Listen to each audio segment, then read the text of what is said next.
বাবাকে তো বলেছি আমি চাকরি করে নিজের পায়ে দাঁড়াবো, কিন্তু অনেক তো চাকরির পরীক্ষা দিলাম, কিছুতেই তো কিছু হচ্ছে না।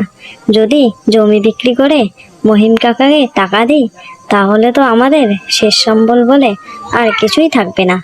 যদি টাকা ছাড়া আমার চাকরিটা হতো, তাহলে কতই না ভালো হতো, আমার একটা বড় স্বপ্ন পূরণ হতো। বোকা মেয়ে, মানুষ যা চায় তো কখনোই হয় না, ঈশ্বর যা চান তাই হয়। তুমি কথা বলতে পারো? হ্যাঁ, আমি কোনো সাধারণ পাখি নই, আমি কথা বলতে পারি। তোমার বাবা যেমন পরিশ্রমী আর সৎ, তেমনি তুমিও পরিশ্রমী আর শান্ত সরল মেয়ে। তোমার এই পরিশ্রমের ফলস্বরূপ আমি তোমার 3টি ইচ্ছে পূরণ করতে চাই। বলো, তোমার প্রথম ইচ্ছে কি?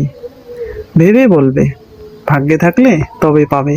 ঈশা কিছুক্ষণ ভাবে, তারপর বলে, আমার সবচেয়ে বড় স্বপ্ন হলো চাকরি করা।